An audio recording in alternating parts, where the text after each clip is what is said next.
Hey friends, and welcome back to the channel. Today we're diving into a story that still fascinates the internet. It's all about deception, belief, and what actually happens when a carefully crafted lie starts to unravel. But beyond the headlines, there's a bigger question here. Why do some people double down on their lies even when the truth is undeniable? When you have the evidence, and if you've ever been in a toxic relationship, you probably ask yourself the same thing. Why do people believe narcissists, and why don't they stop lying when the evidence is here? Why do some lies become more powerful than the truth? Right now, this question feels even more relevant than ever because we're talking about Belle Gibson today, and we can't ignore the conversations around Blake Lively and Ryan Reynolds. Lively's name has been in the headlines with the internet debating whether the allegations surrounding her are true or not, or as the Hollywood Reporter is suggesting, maybe it was a coordinated takedown and a coup. Regardless of where you stand, one thing is clear: public perception and psychology play a huge role in how we view truth, deception, and manipulation. So today we're going to be breaking down why people lie even when the truth is obvious, and the psychology behind trust, belief, and emotional manipulation, and how, most importantly, you can protect yourself.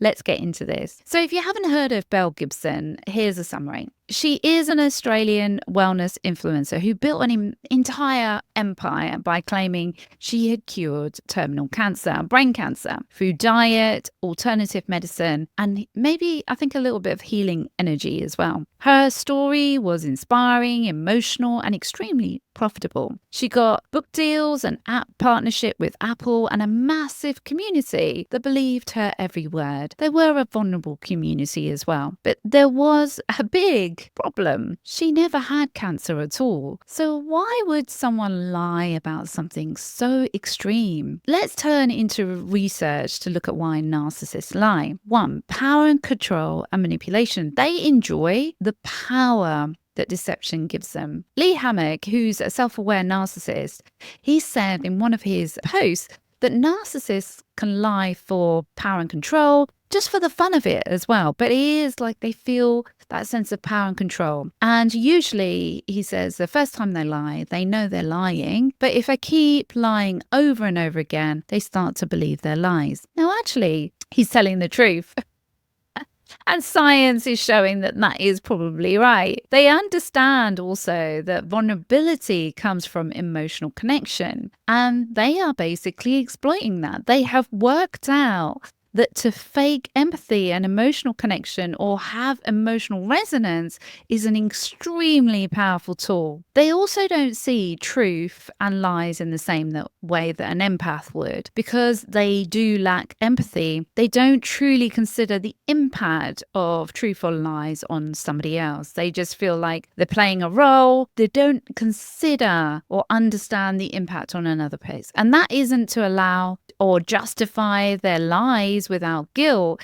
It's just the way their brain works is very differently. It's like a snake is a snake that poisons people. We have to understand that narcissist brains are different. They do also eventually believe their own lies because actually habitual lying can rewire the brain. So Lee Hammock is onto something here. Self-preservation is the thing. The lies almost are becoming a scaffolding for their illusion, for the identity that they've created. So the moment you try and shake that structure, they're going to create more scaffolding, more lies to keep that narcissistic, fake identity in play. Neuroscience also shows that when people lie enough, their brain starts treating the lie as a reality. So it becomes their identity. And without that false identity, they don't know who they are. It's like their whole self is destroyed. And that's why some people, especially those with narcissistic traits, double down even when the evidence is overwhelming. They believe they're going to die if their whole structure is diminished. But actually, ironically,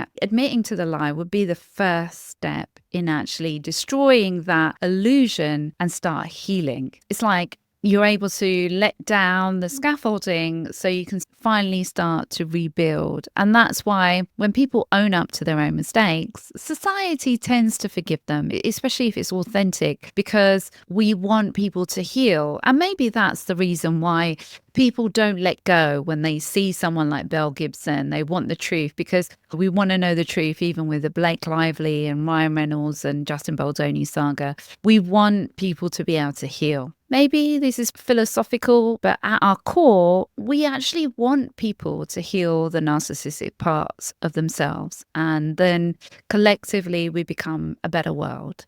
And maybe that is why people really want that justice. Here's what's even more interesting. Why do people lie in the first place? If you've ever been in a toxic relationship or watched a public figure get away with a blatant lie, you might wonder, why did I believe them?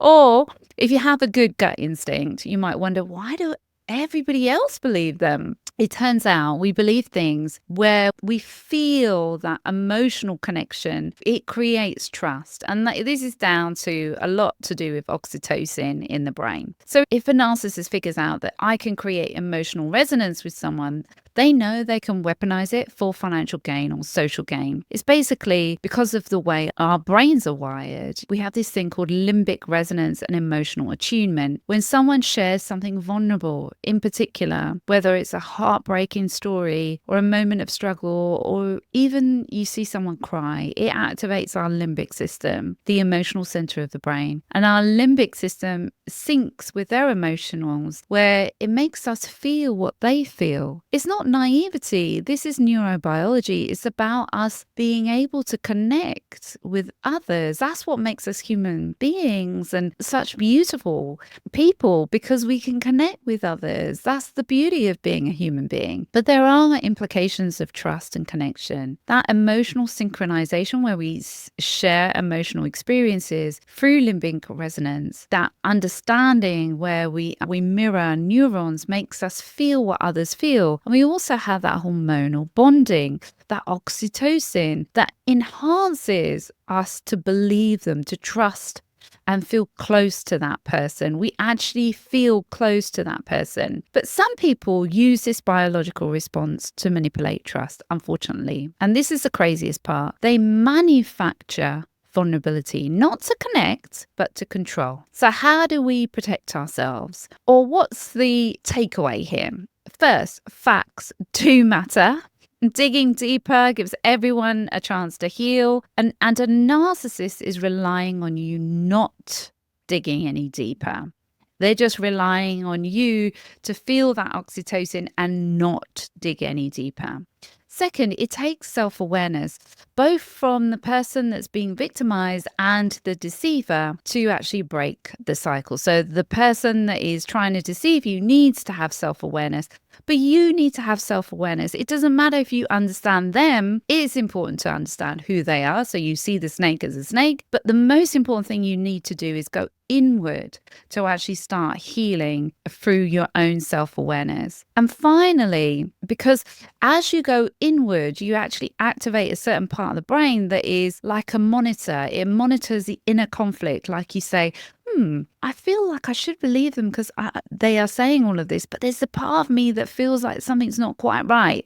So the more you can monitor through self-awareness, the more you'll be able to become aware of the deception. And finally, if you ever find yourself trying to get a liar to admit the truth, don't bother. You won't do it unless they are ready to heal. Instead, the best thing you can do is to recognize the deception, detach from it, and protect your energy and start becoming aware of what's going on inside of you. At the end of the day, some people would rather burn their entire world to the ground than admit that they lied. But you don't have to be part of that destruction. Instead, you can choose to step away, heal, and build something better in your life. You're on that journey. If you're on that journey, please do feel free to book in a Thrive session with me where we can look at what kind of therapy you would need to be able to get on with your life. I'll leave the details in the pinned comment. That's it for today's video. Now, I want to hear from you. Why do you think people double down on their lies? And what do you think about the Blake Lively situation? Let's talk in the comments. And if you found this video interesting, give it a thumbs up. Please subscribe for more deep dives. Sending you so much love. Till next time.